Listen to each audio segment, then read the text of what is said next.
Bismillahirrahmanirrahim. Assalamu alaikum wa rahmatullahi wa barakatuh. Bienvenue sur ma chaîne Apprendre le français avec Monsieur Sharaf. Alors, toujours dans le cadre des types de textes consacrés, voilà, d'accord, au texte narratif, je suis très content de vous enregistrer encore une autre vidéo concernant, d'accord, ce type, c'est-à-dire le type narratif. On va découvrir ensemble un texte narratif trop riche, voilà, concernant les temps de récit, à savoir le passé simple et l'imparfait, et aussi concernant le schéma narratif. Ce texte s'intitule La sorcière amoureuse. Alors, il s'agit d'un conte dont le titre est La sorcière amoureuse. On passe à la lecture. C'était une vieille, très vieille sorcière. Elle habitait une maisonnette au fond des bois, près de la source des trois rochers. Un jour, un jeune homme passa devant sa fenêtre. Il était beau, plus beau que le prince des contes de fées, et bien plus beau que les cowboys des publicités télévisées. La sorcière fut émue tout d'abord, puis troublée et enfin amoureuse, plus amoureuse qu'il ne l'avait jamais été. Naturellement, il ne ferma pas l'œil de la nuit. Il feuilleta toutes sortes de vieux grimoires remplis de formules magiques. Elle courait les bois à la recherche d'ingrédients mystérieux. Il hacha, coupa, mixa, mélangea, pesa, ajouta, remua, goûta, puis au petit matin,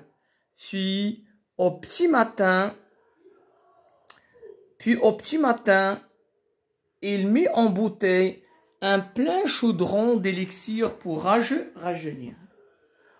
Au début de l'après-midi, il avala une bouteille d'élixir.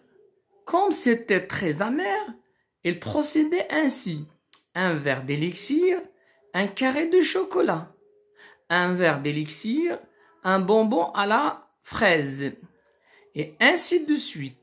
Après le dernier verre, elle était redevenue jeune et jolie, si jolie qu'il aurait pu faire carrière au cinéma. C'est bien? Si jolie qu'il aurait pu faire carrière au cinéma ou devenir institutrice.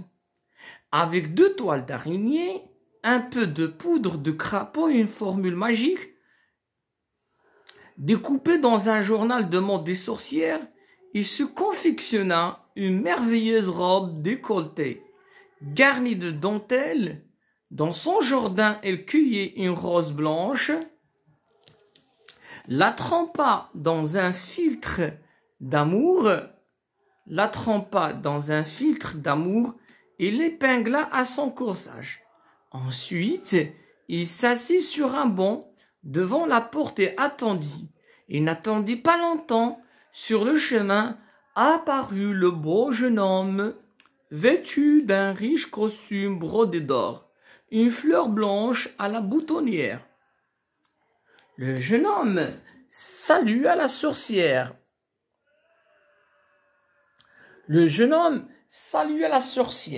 La conversation s'engagea, et comme la sorcière était pressée, au bout d'un quart d'heure, le jeune homme était fou amoureux.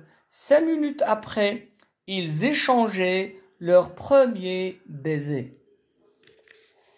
Puis, brusquement,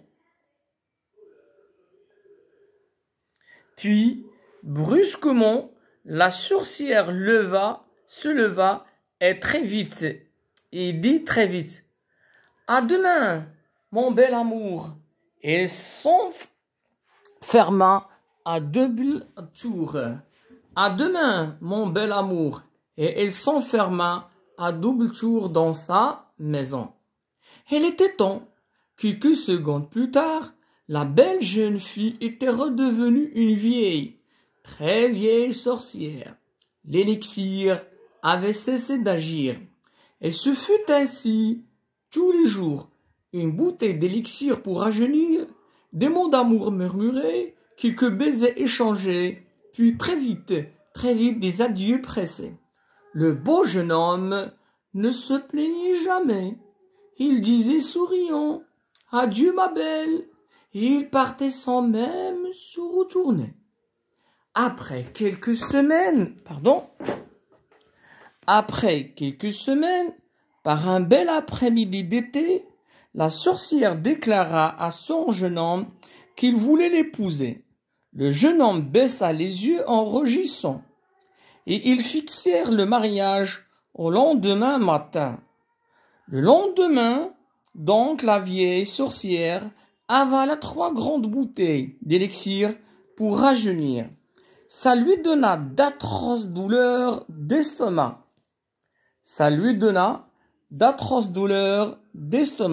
Mais il fallait bien en passer par là. Les 2 amoureux se marièrent au village voisin, puis ils s'en retournèrent bien vite jusqu'à la maisonnette au fond des bois. Dès qu'ils furent rentrés à la maison, la sorcière ferma la porte à double tour.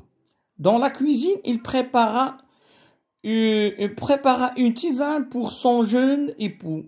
Puis elle alla chercher dans la salle à manger les gâteaux aux pâtes de mouche qu'elle faisait elle-même. Mais l'élixir avait cessé d'agir. Quand elle revint à la cuisine, elle était redevenue une vieille, très vieille sorcière, au nez crochu, aux dents gâtées, à la peau plus ridée que du papier froissé. Lorsqu'il la vit ainsi, son jeune mari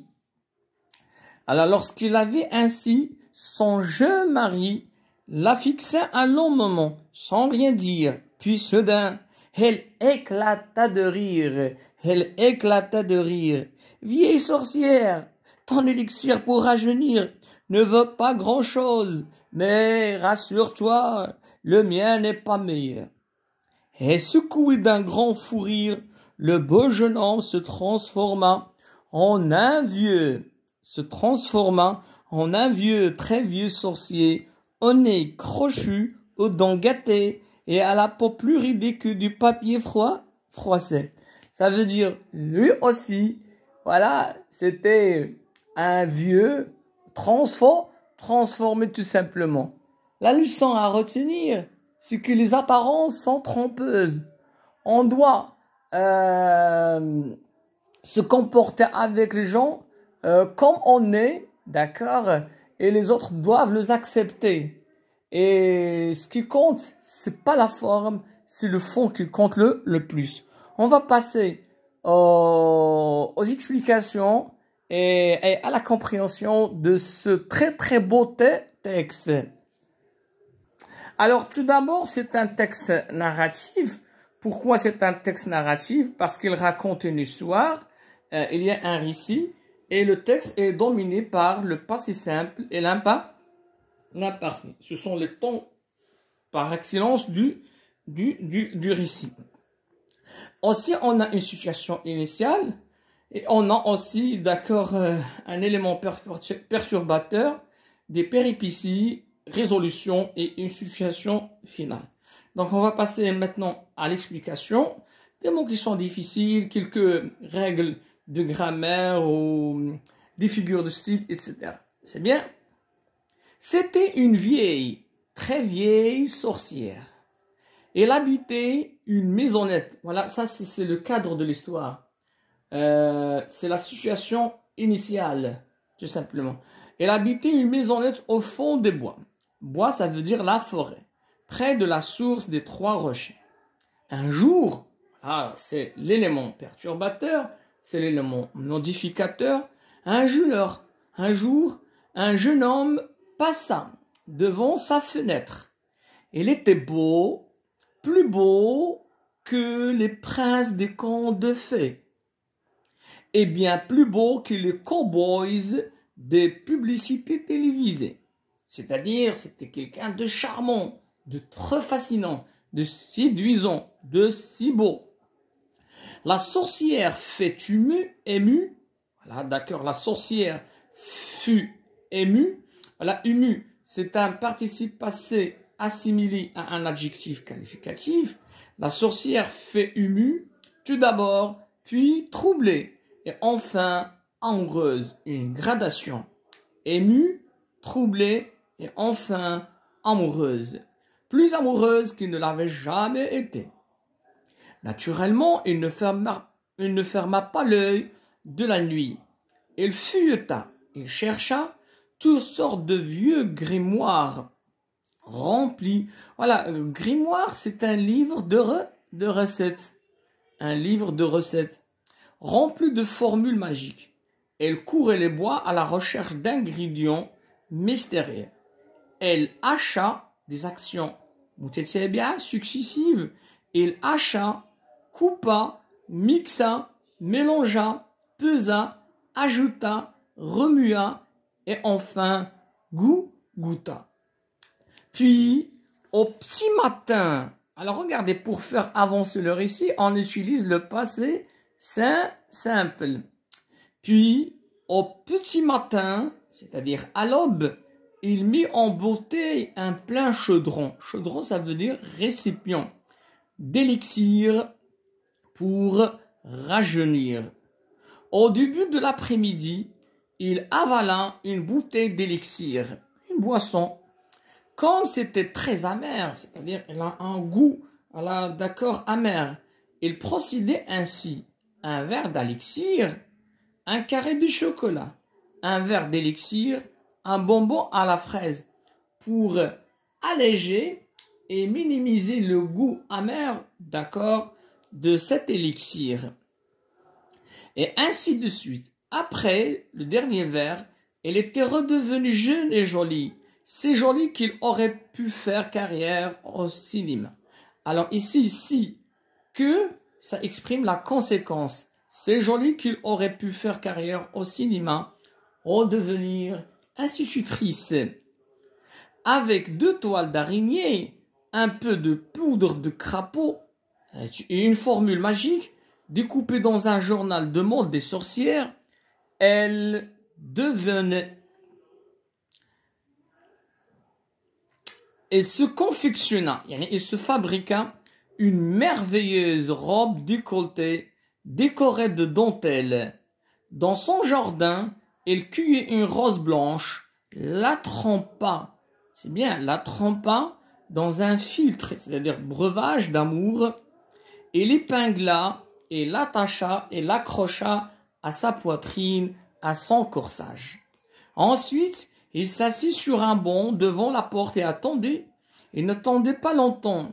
Sur le chemin, apparut le beau jeune homme, vêtu d'un riche costume brodé. Voilà, d'un riche costume, c'est un complément d'adjectif. Vêtu d'un riche costume brodé d'or, une fleur blanche à la boutonnière. Le jeune homme salua la sorcière. La conversation s'engagea, c'est-à-dire ils commencèrent à échanger les paroles. Et comme la sorcière était pressée, pourquoi elle était pressée? De peur que l'effet de l'élixir, voilà, cesse d'agir. Au bout d'un quart d'heure, le jeune homme était fou amoureux. 5 minutes après, ils échangeaient leurs baisers.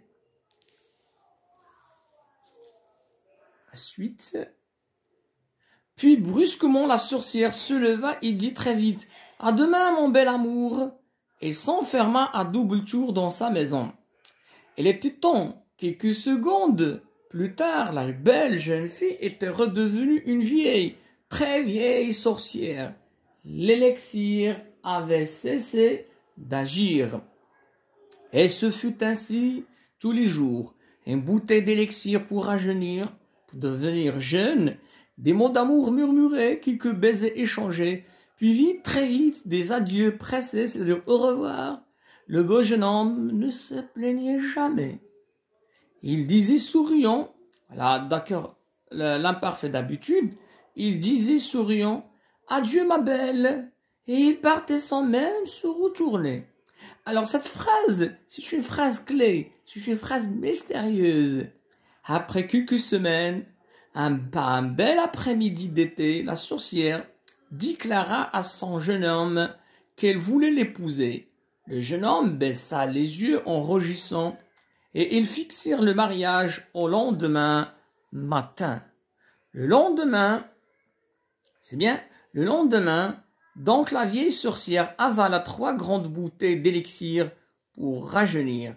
Ça lui donna de terribles, d'atroces douleurs d'estomac. Mais il fallait bien en passer par là. Les 2 amoureux se marièrent au village voisin, puis s'en retournèrent bien vite jusqu'à la maisonnette au fond des bois. Dès qu'ils furent rentrés, la sorcière ferma la porte à double tour. Dans la cuisine, il prépara une tisane, c'est-à-dire une boisson, plante trempée, pour son jeune homme époux.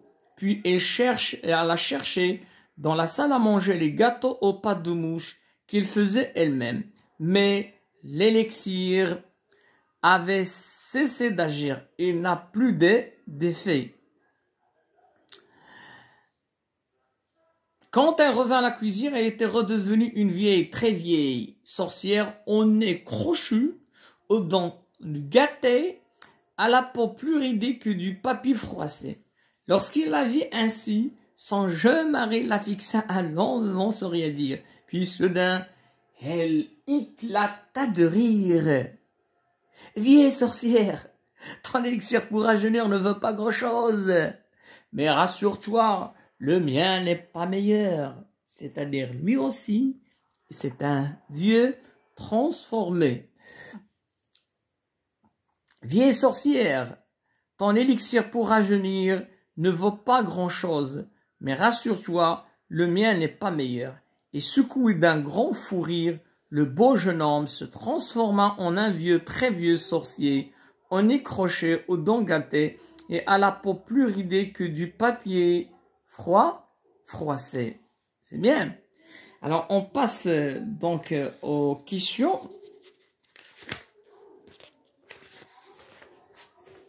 Alors, où habite la sorcière? Alors, où habite la sorcière? Voilà, la sorcière, donc, à vous de répondre.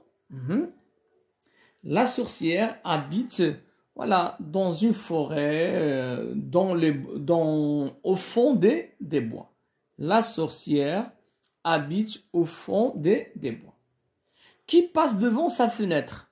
Voilà, donc, un jeune très, très charmant, ou bien un jeune très beau passe devant sa fenêtre. Que veut-elle faire? Il décide, la sorcière, de se transformer en une jolie jeune fille. Pourquoi la sorcière s'est-elle rendue dans les bois? Mais tout simplement pour chercher des ingrédients mystérieux. La sorcière est allée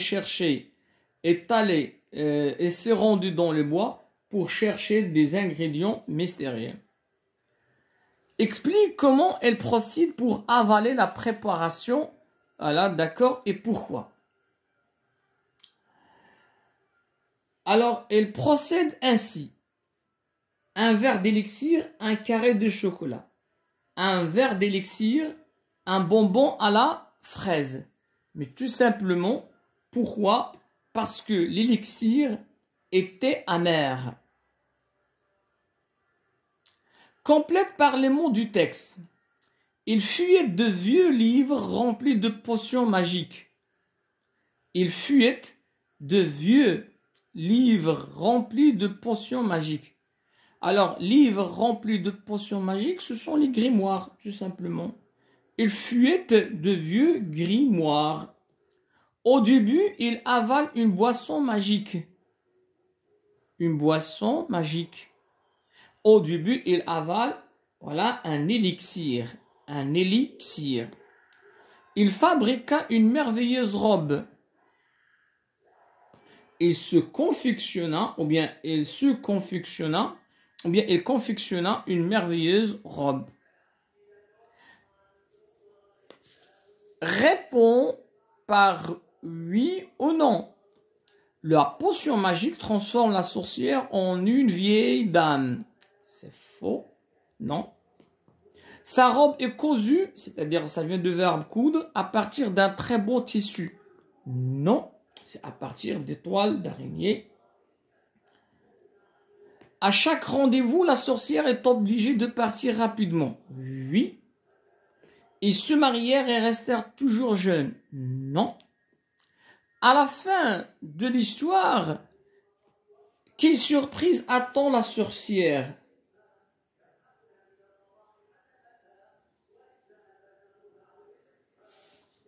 À la fin de l'histoire, quelle surprise attend la sorcière? Oui, tout simplement son beau mari ou bien le jeune très beau s'est transformé en un vieil homme, voilà, en vieux sorcier.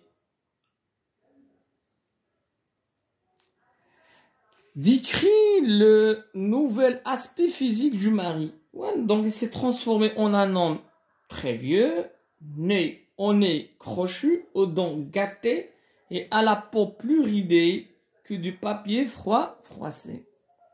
Alors, je vais mettre à votre disposition ce texte dans la description pour que vous puissiez le lire et répondre aux questions de compréhension. C'est ainsi que s'achève cette vidéo. À la prochaine, Inch'Allah.